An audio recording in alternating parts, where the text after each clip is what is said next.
Chapter 1: Call of the Mountains. Gray clouds clustered around the peaks, obscuring the azure sky. The mountains of Alaska, majestic and untamed, stood out against the dark backdrop of the heavens. Their summits were covered in dense forests, and their slopes framed shimmering rivers cascading down from the mountain heights. A group of explorers stood at the edge of the forest, preparing to embark on the trail that wound through the thick greenery.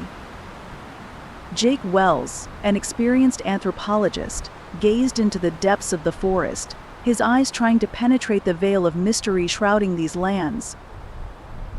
Lillian, an expert in wildlife, surveyed the surrounding landscape, carefully examining every rustle and every sound, searching for signs of what might lurk in this enigmatic forest. "This forest is imbued with ancient magic," remarked Jake, his voice sounding mysterious, as if he were a part of this mystical nature.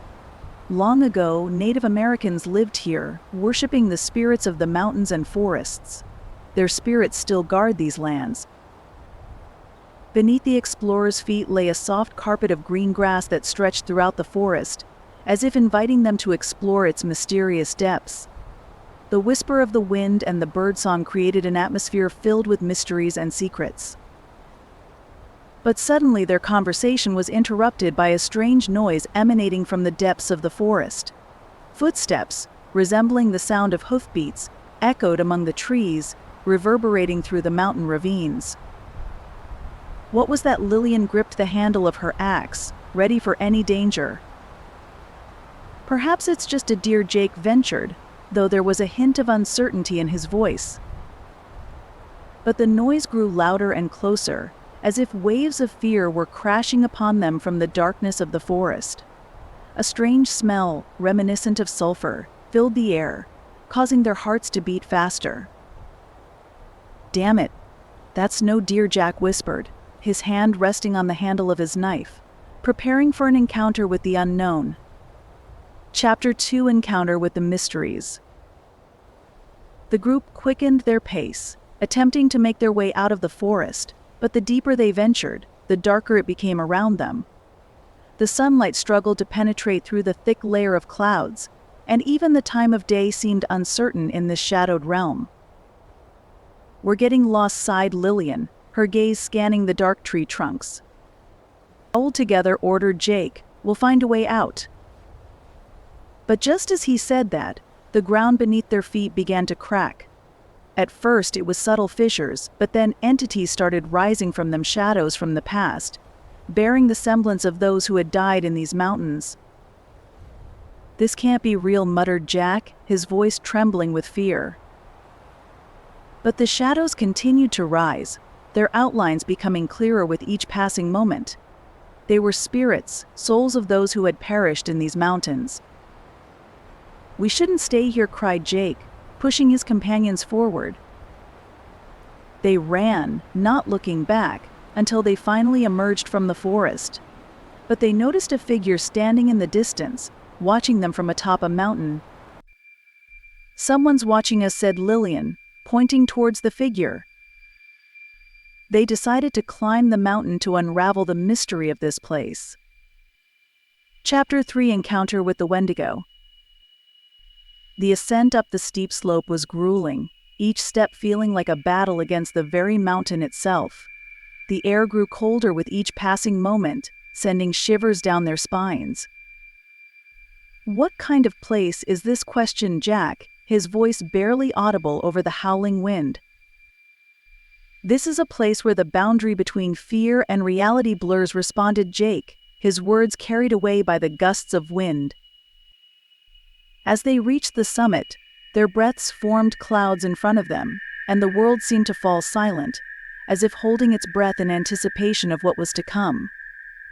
There, standing amidst the swirling mist, was the figure they had seen from afar, a figure twisted and distorted, yet undeniably human in its form.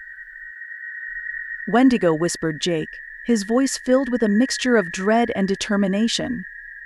"A creature cursed by its own insatiable hunger, condemned to roam these mountains in search of flesh to consume." The Wendigo turned its gaze towards them, its eyes glowing with an otherworldly green light. Its presence seemed to chill the very air around them, and the group felt a primal fear coursing through their veins. "We must stand and fight," declared Jake, his voice cutting through the icy stillness. With weapons drawn and hearts pounding, they launched themselves at the creature, but it moved with an unnatural speed and grace, dodging their attacks with ease.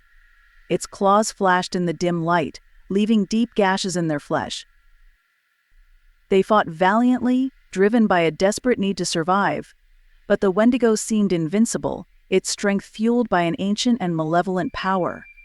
One by one, they fell before its relentless onslaught, until only Jake remained, standing alone against the creature. "You cannot defeat me," taunted the Wendigo, its voice echoing through the desolate landscape. But Jake refused to back down, his grip on his weapon tightening with resolve. With a final, desperate lunge, he struck at the heart of the beast, channeling all of his remaining strength into the blow. As the creature let out a bone-chilling howl, its form began to dissipate like mist in the wind, until nothing remained but an eerie silence hanging over the mountaintop. Jake stood alone amidst the aftermath of the battle, his body battered and weary, but his spirit unbroken. He had faced the terror of the Wendigo and emerged victorious, but he knew that his journey was far from over. There were still mysteries lurking in the depths of the mountains, waiting to be uncovered by those brave enough to seek them out. Chapter 4 Narration. Jake survived, but his companions were not so fortunate. He returned to the town to tell of his adventure, but no one believed him. He was deemed a madman, and his story became an incredible legend. But Jake knew the truth. He knew that there was something sinister lurking in the mountains of Alaska, waiting for its next unsuspecting traveler, and he resolved that he must warn others of the danger that lay hidden in these ancient lands. Thus ended his story, and since then, the mountains of Alaska have become known as a place where Wendigos dwell. But no one knew what else this mystical corner of the earth held within its depths.